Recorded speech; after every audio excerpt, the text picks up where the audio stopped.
This is Lessons from the Leaderboard to Leadership of 2023. And I'm so excited for people to be joining us live and also watching the replay. So we'll wait a few seconds just to make sure that we're live on LinkedIn. And of course, anyone watching the replay on YouTube. And we will start getting going. I'm excited for our guest today. And I think you guys are going to walk away, especially new sales leaders.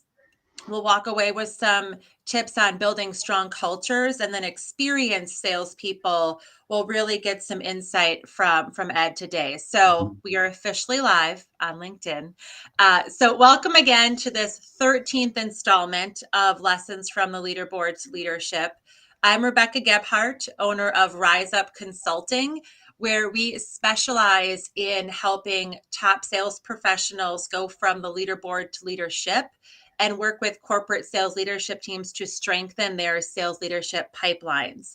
We interview on this series different sales leaders, consultants about their journeys from sales into sales leadership, the mistakes they made, the lessons they learned, and give you insight to learn more intentionally and shorten your learning curve, because we believe that sales leaders, when done right, they have an immediate impact on recruiting top talent, retaining that talent, and increasing revenue of said talent, which of course helps the organization and the sales team grow. And today I have Ed Miller with me. Ed, welcome. Good morning. Happy New Year. Happy New Year.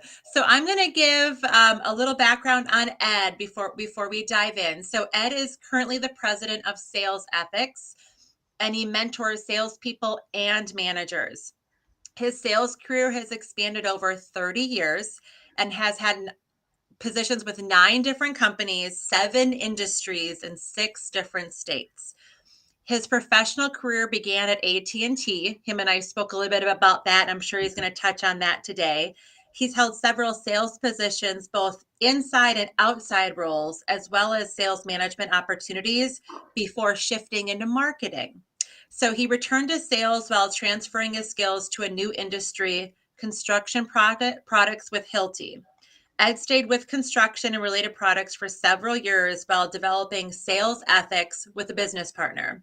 He attended Bradley University in Illinois and earned his MBA at the Thunderbird School of Global Management, now part of the Arizona State University system. He also has a graduate certificate in engineering technology from Oklahoma State University, and he and his family live in Fort Worth, Texas.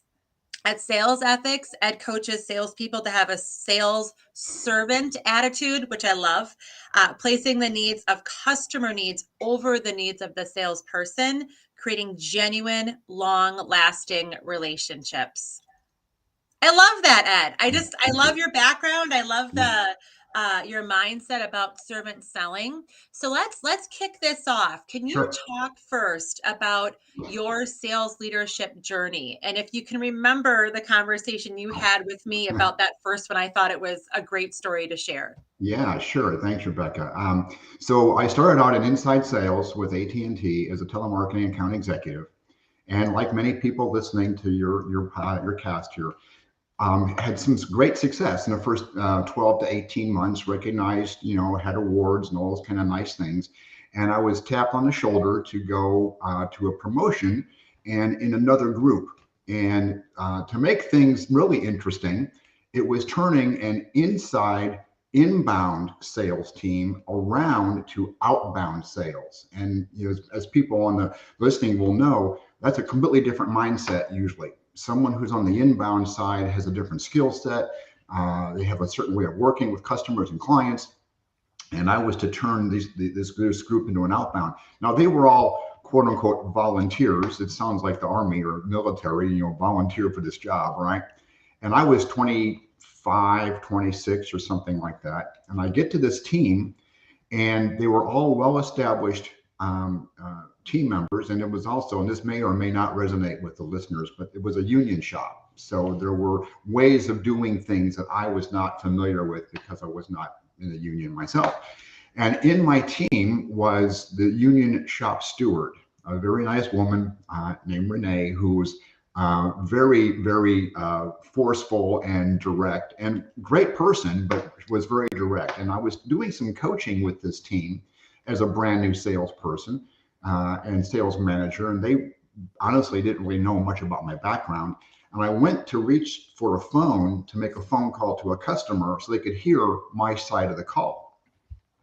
And Renee kind of rears up in her seat and she says, Mr. Miller, if you pick up that phone, either you're one of us or we're management. Which is it?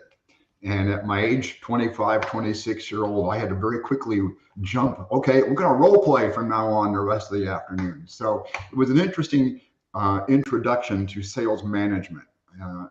I was very excited about the job. I was looking forward to it, but I was not always prepared for the interpersonal interactions with the team. After that, I stayed in management roles for a bit. As you mentioned, or you read, I went to marketing, and I came back into other sales roles and management roles. I've had opportunities to build teams from scratch as a manager. I've had opportunity to turn over a team, and then work with high performing teams. So it's been a long journey, but I've really enjoyed it along the way. Yeah, it's your story about the picking up the phone and the roles. When I went from salesperson to sales leader, I was leading something I had done. So I didn't have to do something totally different. The challenges, and every new sales leader has different challenges in their role, but you had so many unique ones you couldn't say, okay, this is what I'm going to bring into the situation because there are strict systems and Right. guidelines and rules that you had. And I think the advice for all great sales leaders, especially new ones, is we teach them how to coach, and ride alongs and run throughs are very important. And they weren't allowing you to show them what to do because they said, you are a leader, you're not a Yeah. salesperson. And that is so frustrating, I think, for sales leaders. But it also, what I mentioned when you were talking too, is you went, all right, I can't be a super salesperson and make all the sales for my team. I'm going to have Right. to role play and run through with them. And there's so many challenges there. So there's people who are like, how do I coach that? It's like, I hope you don't aren't bogged down. And the rules were rules for a reason, but Right. they restrained your ability. So you probably had to get really creative with how you were going to manage them. Yeah, I think salespeople. I think that one of the key attributes of being a good salesperson is creativity, and creativity towards your client and their situation, and creative solutions. Even if you might have a standard line card of products you're offering or a standard set of services, each customer is going to use them uniquely. But then also the same thing applies to your team, and you need to think of each person uniquely. And while that was a rather extreme example, I spent a lot of time coaching them, and I had a team that I inherited, I should say, because I didn't hire them. They were presented to me as, here's your new team. I had a range of a fairly young couple of team members in their 20s, like myself, my age basically, all the way up to someone who was in their 50s. And so coaching and working with those people all required a different approach in every single situation. And I found some were very receptive, and some were kind of, would sit back and kind of wait. And it was quite the journey in that first few years as a manager. So, and I have a follow-up question with that because this is something that really affects new sales leaders too, especially when they're inheriting teams. And usually, so the Harvard Business Review, this stat comes from them, Mhm. but the average age someone gets their first leadership promotion is age 30. So there are the chances of someone like you, who you're going to be 30 and you're coaching people who are not 30. They're going to be Mhm. older than you, like you were. And then what Harvard Business Review goes on to say that the average age someone receives their first leadership training is age 42, which is why we Wow. specialize in this gap. We don't want people to learn as they go Yeah. for that long. But what is your advice? Because um, it takes some time. You just mentioned it, of building relationships with people on your team Mhm. before you can coach them, because people do not care how much you know until they know how much you Mhm. care. Can Mhm. you think back to that moment, or just some advice that you give to new managers who are inheriting a team, who are maybe working with people who are older than them? This is a huge problem for new sales leaders. Sure. I think a couple of things, have helped me, and I hope these resonate with people that are listening. One is the team you work with, whether you've hired them or you've inherited them, they need to know you have their back in every situation, and that can put you as the manager in probably some difficult conversations. Perhaps you have to go fight on their behalf, and I use that word, in the loose terms. You have to go advocate on their behalf with the manufacturing department or the accounting department or whatever, or even another sales team. You may have to be their advocate. And so they have to know you have their back. And that will sometimes put you in a difficult conversation where you are presenting your team's case. And the best advice I have in those situations is to always do that based on facts and data, take personality and emotions out of it, and just come and present. It's like that old, slogan from a TV show in the 60s, just the facts, just stick to that. Right. I think another thing that teams want to know from their manager is they want an even keeled temperament. They want someone who's calm under pressure and isn't going to be different from day to day. When they come into your office or cubicle, or when they need your help, they don't want to have to wonder, what's the weather like in the office today? What's going on over there? What's he like today? And I don't know that people think of that as an attribute. It's like, what am I going to get when I show up in my boss's office? So those things are important. And then the last thing I would say is, you're a salesperson who was promoted on your basis to sell, or your, as your title leaderboard suggests, on top of the leaderboard. But it requires a paradigm shift, because now you're being paid not to sell, but to help others sell. And how do I almost bring that same servant approach to my team? How can I help them sell better? Yeah, thank you for sharing that. Yeah, the servant, there's a lot of things that work in sales that don't work in leadership, but there are a lot of things that work in sales that can transfer to leadership. And that what you just said, of like, when you are servant selling to people, you put them first. Your customer as a sales leader is the sales team. The customer is not the customer.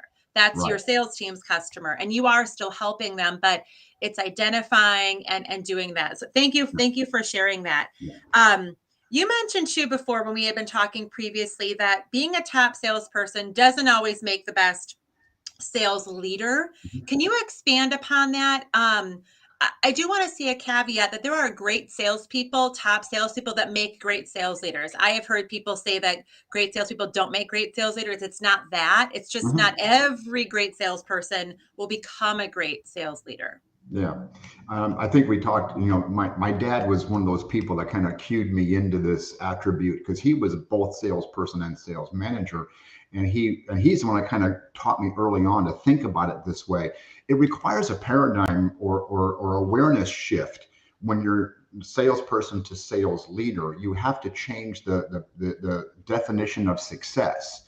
And now your success is based on the work of others, and how you can coach them and bring them along. And I think what happens is, as salespeople, we are very much accustomed to telling someone how to do something. Now you got to tell your team what to do. Here's the sales goals that we have. Here's the margin, or the metrics, or here's all these achievements you're trying to get. Each person on your team may get them differently. They may do them differently than you did them, which made you successful, but it doesn't mean the team will be less successful. So changing your approach to relying on others, and then letting others do the work. You're not telling them how to do it. You're telling them, here's the road we're on. This is the goal at the end of the road, and we need to get there. That's where I think people don't always make it. It can be in any field. They don't, even in manufacturing or some other completely unrelated to sales field, they don't make that shift to thinking about the future and where are we going, what are we doing. People stay rooted in the how. And then I think that causes people to kind of wonder, well, what is he or she talking about? I mean, I know how to sell too, right? So I think they forget some of that. Yeah, that's so so good. It's we a big mistake new sales with the best of intentions is they go, here's how I did it, here's how I was successful in sales, do it like I do. Right. And my background in sales, we were brought up to do everything word for word, do not deviate. I mean, we used to micromanage the motions and the actions of people, Sure. and I use Yeah. and I look back and it's funny because I have a keynote that I do. It's called strength-based goal setting for a competitive Hmm. edge. And the how piece is not based on the sales leader's strengths. It's based on each person's strength. And that's what you're talking about is Yeah. coaching everybody. You have to find out what each person's good Right. at. If the goal is the quota or the margin or whatever it is, if one person's strength is cold calling 700 people a day, let them go do it. If one Yeah. person is approaching 5 quality referrals, let them do it, right? Like Mm. it's the objective isn't to micromanage their how, but to Right. bring out that best in them. So I like how you said that because it's a total paradigm shift. Yeah, and there's two words that I often think about in this situation. It's effective and efficient. How can I help my team be both? Because when the manager, your manager, comes to you and you're the sales, manager for your team, and your manager approaches you, they're looking at the reports, they're looking at the numbers, and they want to know: is this team effective? Are they achieving their numbers? And are they being efficient?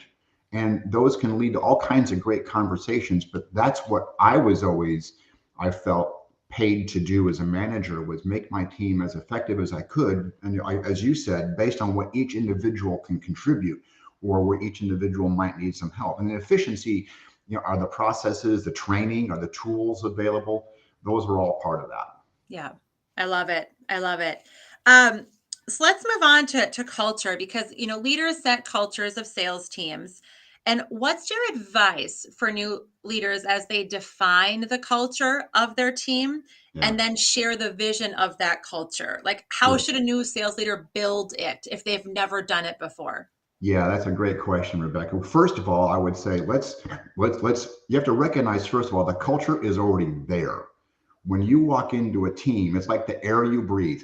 Culture is already there. So either you got a good one, a bad one, or whatever, but there's never a case where it doesn't already exist. So now you're already in the water, right? Let's define what culture really is. And the best definition I've heard does not come from any MBA books or anything like that. The best definition I've ever heard was a manager in a manufacturing job I had. And he said, culture is whatever behavior is commonly accepted. So sadly, some commonly accepted behaviors might be to put people down or to not support each other or to I got my way of doing things and I don't care about anybody else on my team. That's those are cultures we've all seen. And in other cases, you might have a culture of collaboration, and I can be open when I have questions and I need help with a customer, or how do I present this proposal. So the manager needs to understand, the new manager needs to understand it's already there. So let's look around and see what it is. And then I always try to incorporate the team into what kind of a culture they wanted. Um, Companies will have a culture in an overarching sense, but within the sales team, we always had our own little unique, quirky culture sometimes, right? Salespeople are so unique. I know. They're like, we're different. We bring in the revenue. We got to be special. Yep. Yeah, and sometimes that's true. Sometimes that's true. So what I've done is I've asked the team, and I do bring my sense of what I would like to see. And in my case, I always think of it as a teamwork and collaborative culture. A rhetorical question for today's listeners is, what do you do in a post-COVID world when everybody wants to work remote, but yet they want culture? Everybody talks about, I want a great culture, but if you're not with someone or around them enough, how do you build that? So we won't answer that today, but maybe some other It's a time. great question. So I would often involve my team, and I'll give you one example. This last team I had was very diverse. Every person did something different on the team. I wanted a collaborative teamwork environment, so I bring everyone together. One of the things that a new manager can do is have regular scheduled meetings. Sorry, in the office. Maybe it might work on Zoom and other video, I'm not sure, but have everyone talk about what they're doing and what they need help with, and let other people offer suggestions. That's one start to all of it. this last team I had, everybody was really unique and different. And I didn't think there was a lot of collaboration going on because I had someone calling on a national fast food franchise all the way down to someone else calling on local realtors. So not even close in terms Okay. of markets and targets. But I found out that they were actually behind the scenes helping each other. They were calling each other. They were communicating in almost like back channels that I didn't always see, and I was so amazed about that. So there was a sense of teamwork, even though one person had a completely different job description than the other. I love that. And it's one thing to say this is the culture we want, and then you find proof of that, and then you acknowledge and you recognize people for doing it. But I think a challenge, just kind of I'll say this, and but there's a pie in the sky culture that you say and you splat on the website and the values you put on there, and then there's the Yeah, actual culture that is in reality. yeah, And so many frustrations. I mean, all pain is us wishing reality were different than what it is, or thinking it's different than what it is. yeah, So for sales leaders going, okay, this is the culture I've walked into, or this is the culture I want to build. What are the differences between the two? And then when you with yours of being a collaborative culture, and then you find proof of that. I think that's that, and they do it on their own. You're not telling them, you're not giving them an incentive. It's really like it's deep rooted, yeah. and when they're doing it without you even knowing. The other thing that people, and I think one of, I was going back to some of those circumstances you described. Culture is really hard to talk about because, as you said, there'll be a corporate mission, corporate values, all those kinds of things. Each team within that company may have their own little culture, but it's my opinion is culture is behavioral based. And because it's behavior, it's hard to talk about. It's hard to bring it up. It's hard to say to someone, I wish your behavior was different. I mean, you never say it that way, but that's Right. what you're trying to do, right? You're trying to mold it. And it's very difficult. And it has to be modeled. It has to, like I said, commonly accepted behavior.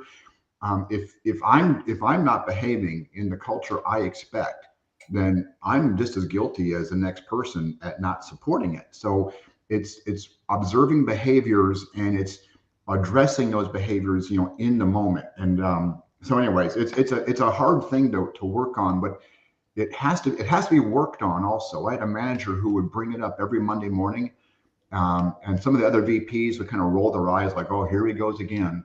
But it was important that he brought it up, and it was helpful. So you have to work on it just like anything else in your business.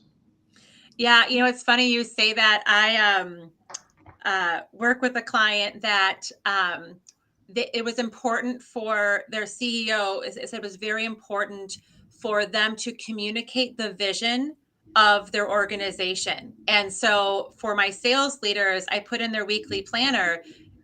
Did you share the vision? This like it was actually like something that they had to put Yeah, in what meeting were you going yeah, to talk about what you're building? In yeah, what meeting were you going to exemplify and demonstrate who is living into that vision? So yeah, it's funny because you go, oh, do we have to say this again?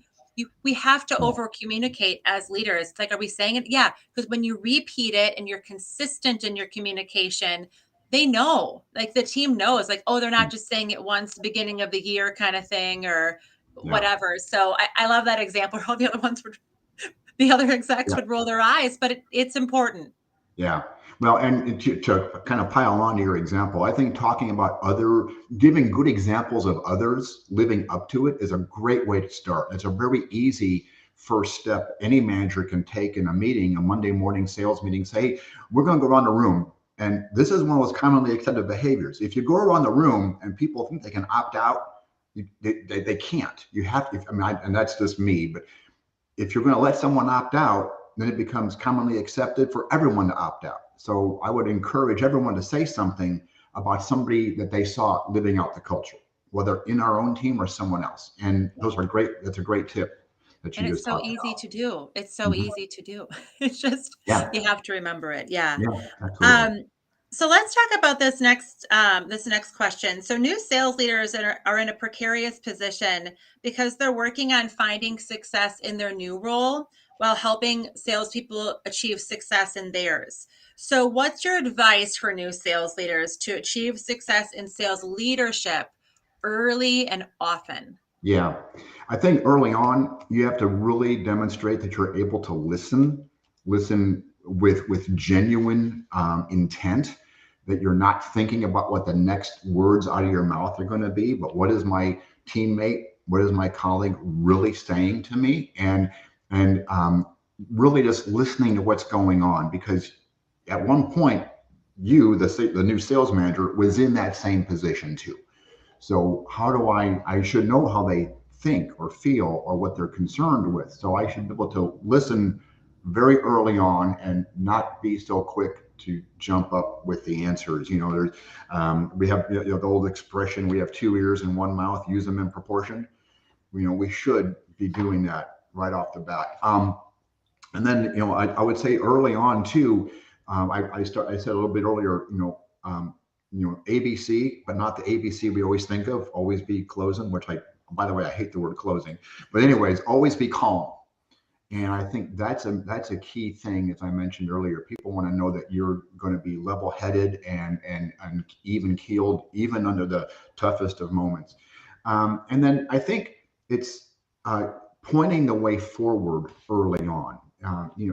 When I was a new sales manager, I wasn't completely familiar with, okay, now I've got to achieve these call targets or these numbers of activities per day, per week, proposals and quotes and whatnot. And and certainly with CRM, you can get as many metrics as you possibly want out of a CRM, right? Every call must go, 87 seconds or whatever. I think understanding all those things in context and asking the team about those things is really helpful, because when you're the one under the gun to achieve the metrics, it's one thing. Now you're on the other side of the table helping someone else do it. So early on, I think you have to spend time with your team and with the following goal. I can't motivate anybody, but I can help them picture a future state. So for you, Rebecca, your future state might be one thing, and for somebody else, it's another. Maybe I want the bonus. Maybe I want the promotion. Maybe I want to leave work at 5 o'clock and go home and be with my family, or whatever it is, right? If I can help that person picture the future state that they find most important to them, then I can help them achieve it. I can't do it for them. I can't achieve it. But if that person says, I want the bonus, I can say, great, what activities can you do to get the bonus? And then that's early on listening to what's important to each person on your team. Yeah, tying controllable metrics they can build confidence in as they get wins Yeah. towards that to fulfill their future state and their vision. Yeah, I absolutely love that. Yeah. Okay, so when you and I spoke a few weeks back, you mentioned that sales leaders are responsible to give people opportunities for succeed, which I fully agree with. So, and we like to say that sales leaders' roles are to create the circumstances for Mhm. their teams to win. So, how can sales leaders do this? Yeah. So um, think of a time when you pictured your boss, coming to your team to ask a question and you weren't there. So what I'm getting at is I never wanted to be away from my area, my office, without someone on my team knowing what's going on. So I think developing someone or the team in general, to be able to confidently answer questions in my absence, be able to explain to someone else what we're doing, what our goals are, what our expectations are, is an important way to frame what you just said. So giving opportunities to other salespeople to grow, the ones that you are now responsible for, starts with, how do I help them understand the business? What's not getting done, for example? As salespeople, individual salespeople, we kind of carry the whole weight of the world on our shoulders. As a sales manager, my job is to distribute the weight. So how do I see what's not getting done? What in these conversations that I see about what motivates people, how do I give them opportunities to achieve that motivation? If someone wants to get the promotion, then I have to give them opportunities to demonstrate that they're promotable. So the opportunities to grow your sales team and grow their skills, grow their promotability, lie in how I can view their goals, the team's goals. I can't get to everything, so how can I split the work up? I had a team at Hilti Construction Tools where it was a brand new team. I had the luxury of hiring them into this team. It was a brand new, never been done before effort in North America. It had been successfully modeled in Europe, and we had to modify it. And I had a group of people that all had unique skills. And I found one person was really good at data reporting, and one person was really good at some marketing and some scripting. And we got everyone working on the team together so that when someone came into the office, I could say, well, you can ask Mona about that, or you can ask Julie about that, or ask Doug because he's got that piece of it. And it was all distributed work, which then let me focus on the what we were doing, not the how. And it gave each one of those people opportunities to showcase their skills in other areas. One woman named Shelley out of that group, she actually got a job in logistics and supply chain because that's what she really wanted to do. But because I let her do things that could show her new department, her new boss, what kind of skills she learned in sales. Was that clear? I hope I was good on that one. Yeah, no, that's really clear. And I think just to, tie that up is the Gallup says that the number one thing everyone wants is to do what they do best every single day. They want to contribute their strengths to the organization's vision. And if you have salespeople on your whole team all doing everything the same, you're forcing them to be a certain way, they don't get to show off those strengths. So finding the specific unique talents of different people and letting them shine, like letting them, you will get more productivity from them. They will like their job more, their engagement goes up. And I think that that's a great example of, we're using these strengths because you can't be good at everything in sales, you just can't be good at everything in sales. And you don't need to, you need to like build upon your strength. And I appreciate you being, with me today. And I'd like you to share just a little bit about sales ethics, anything like ways people can get in touch with you, anything you've got coming down the pipe here. Yeah, sure. So as you mentioned earlier in the cast, sales ethics is a sales servant coaching and mentoring practice, and ethics are important in every line of work. I don't think anyone would ever disagree with that. I also would say that everyone has a set of ethics. They just don't maybe acknowledge it or know what it is. And as an example, in the research I've done, you can have Socratic ethics, which means I'm going to use these ethics in this situation today, but maybe not tomorrow. Situational ethics, or might makes right. Whoever has the most toys at the end wins. Right? That's another set of ethics you could follow. I believe in doing unto others ethics.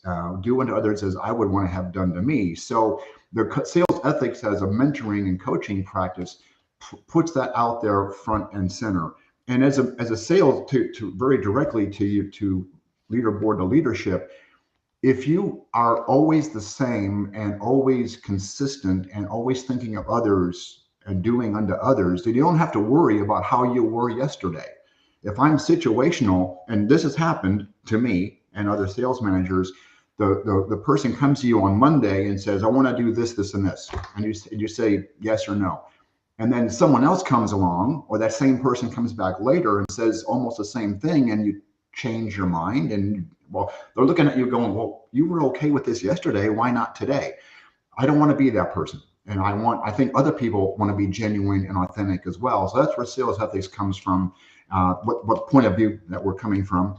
And right now, what I'm working on, Rebecca, is helping people with a very serious topic, I think, which is call reluctance, sales anxiety, phone reluctance. What do I say? I'm helping a young person right now on cold calling. So those are the kind of things we're helping with, because it's all ties back into the thinking of others more often. You can reach me at salesethics.net or ed@salesethics.net is my email. So thank you for the Perfect. opportunity. I love those things, and I'm a huge, obviously I'm a consultant as well, but I can just attest to when I've invested in myself and in coaching for these problems, like you can either beat your head against a wall and go, what should I say to that person? I've been staring at the phone, or I'm just going to hope they come to me, right? Or you Yeah, can hire someone to help you get there, and you realize, was that all it was? yeah. Right? Like the answer, but you kind of need outside help. So Ed, I appreciate you being with me today. This was so insightful. I appreciate all of your knowledge and your wisdom and your Sure. willingness to be here. Thanks for the opportunity.